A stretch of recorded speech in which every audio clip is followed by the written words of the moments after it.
off your engine! Well, here we go again with Takata. You remember the Takata airbags, all those recalls, the company went bankrupt, got bought by other companies. Well, now it looks like Takata seat belts may be the next to be recalled. Now, let's see. I can understand, okay, the airbags, they're complex, they have electronics, they're computer driven, they have explosives that blow up to make the bag go into your head so you don't smash into the steering wheel or the dash. But seat belts, they just snap in. We're talking about pretty old technology. It turns out that just when Takata had tested their airbags, and they tested them poorly, they've also, it looks like they cheated on the test of the webbing of the seat belts, and they might not be strong enough. Now, Joyson Safety Systems, they're the company that purchased Takata.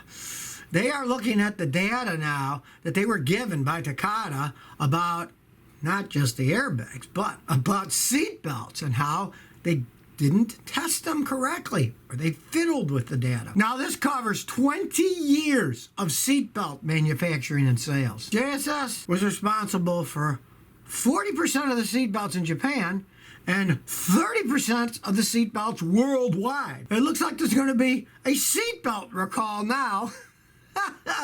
They're already planning on doing one in Japan. It'll probably spread like the coronavirus. They couldn't even make the seatbelts right. They may tear when you need to use them. Gee, my advice if you got Takata airbags and they're not working well, at least buckle up so your seatbelts will hold you in well. Your car might have Takata airbags, but it might have Takata seatbelts too, and those could be defective. It gets stranger and stranger. Now, if you're like me, you despise those cars that have the start-stop system where if you sit for a little length of time, it'll turn the engine off and then it turns back on again.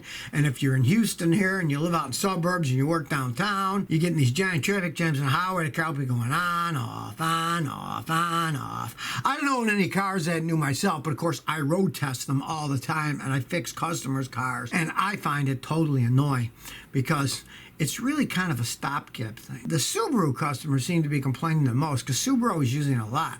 Subaru is the last car company to really thinking about electrification. Now they're saying they're going to have something electric in 2022. That's their plan. They've done these, as far as I'm concerned, half-assed measures of, oh, get the car that shuts off to save gas, some tiny amount of gas, right? Well, if you got a car and you got a button you can push to disable it, listen to Scotty, disable it. 90-something% of the metal wear in your engine occurs when? Upon startup.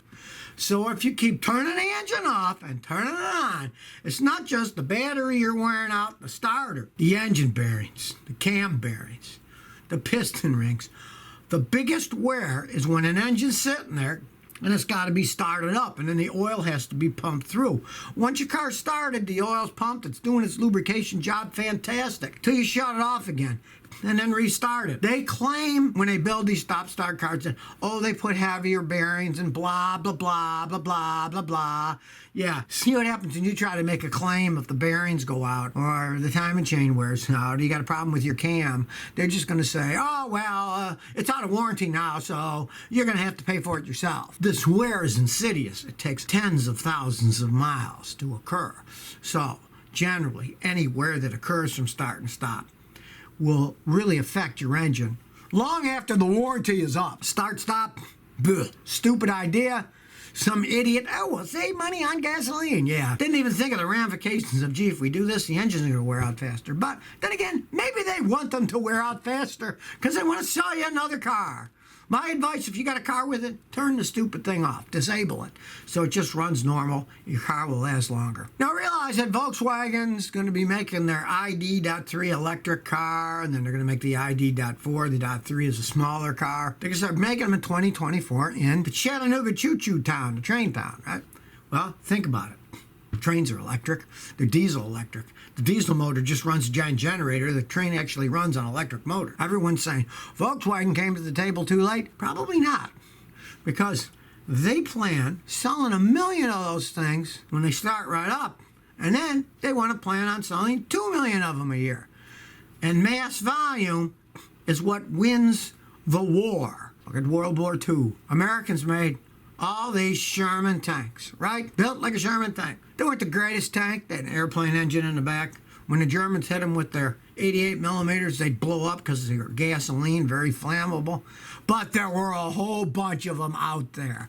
And they were modified, like the Firefly, where they could go 50 miles an hour and the Germans couldn't hit them because they were going too fast. And they put a big old cannon on those.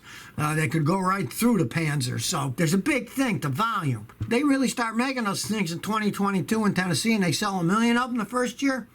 It took Tesla 10 years to sell 1 million of his electric cars, right? If it takes Volkswagen 1 year to sell 1 million, they did it 10 times faster. And think about it. Volkswagen, thousands of dealers around the world. You can buy them there. And guess what? As they age, you can get them serviced. What are your Tesla breaks and you find out what it's going to cost to get it fixed if you can find anybody that even knows how to fix the thing. Volkswagen has a gigantic infrastructure. They will train their mechanics to learn how to work on these cars. So it won't be, oh, you're just SOL with a Tesla because, oh, well, you're in Montana and there's nobody that works on Teslas there. Hey, Volkswagen's got that already set up. There's tons of dealers and now tons of trained mechanics that can work on things. I know a lot of people say, well, they're going to go small one. Well, who wants a small one? That's the ID.3. They're going to make ID.4 that's bigger, scale it up. It's Volkswagen. They can scale it up really fast. And talk about economy of scale. The more you make, cheaper it is to make them. If I was Tesla, I'd be shaking in my boots over what's going to be coming out of the line at Chattanooga with Volkswagen and their electric cars. All right, if you want to get phenomenal gas mileage, here are the top 10 models you can buy in the United States for 2021 and what they get. Number 10 on the list of good gas mileage to number 1 being best is the 2021 Lexus ES300. It gets a combined 43 and 44 miles on a highway. Number 9, 2021 Toyota Avalon Hybrid. It's actually a tie for 10 and 9. It gets 43 combined and 44 on a highway. These things are really fuel efficient, these modern hybrid cars. There's no arguing that. Number 8 is the Honda Accord Hybrid, which gets 48 combined and 48 on a highway. So I guess it always gets 48 miles a gallon. And a little step up is the Kia Niro. The 2020 Kia Niro gets 50 combined and 52 in the city because you regenerate more electricity in the city. Pretty good. You get 50 miles a gallon in a car. That's nothing to sneeze at, you know. Number 6 on the top 10 is the Hyundai Sonata Hybrid Blue, which gets a 52 combination, 50 in the city and 54 on a highway. Which is really bizarre because normally the hybrids get better gas mileage in town than the highway, but this design actually gets better gas mileage on the highway. There's so much technology in these things these days, you never know what's going to happen. Now, number 5 on the list of the top 10 gas mileage cars you can buy today in America is the 2020 Camry Hybrid. It's 52 combined and 51 in the city. Another one that gets better on the highway. They're changing the technology a little bit. Number 4 on the list is the 2021 Toyota Corolla Hybrid. It gets 52 combined, 53 in town. It's a regular hybrid. It's a little bit better in town. But I mean, 50-something, who cares? It's so good. You really don't care about 1 mile here or there. Number 3 is the 2021 Honda Insight, 52 combined and 55 in the city. And number 2, no surprise, is the 2021 Toyota Prius Eco. That thing gets a combined mileage of 56 miles a gallon, 58 in the town. Almost gets 60 miles a gallon driving it in town. Pretty miserly for getting fuel. The top of the list is the new Hyundai Ioniq Blue. And it gets 58 combined, 57 in the city, and 59 on the highway. Almost 60 miles a gallon. These are cars that they'll do it. They're hybrids. They're all hybrids. Realize that. You can get decent gas mileage with gasoline ones, but it's pretty hard for them to go over 40 miles a gallon just because the inefficiency of pure gasoline engines. They can make gasoline engines actually get much better gas mileage, but then they have such slow acceleration. Nobody in their right mind would want to drive one. I went to one of those shows one time where Shell was doing that. The students were making the highest gas mileage they could, and some of them, oh yeah, I got 200-something miles a gallon.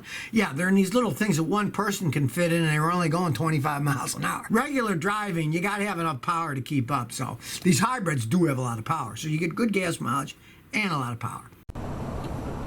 So if you never want to miss another one of my new car repair videos, remember to ring that bell.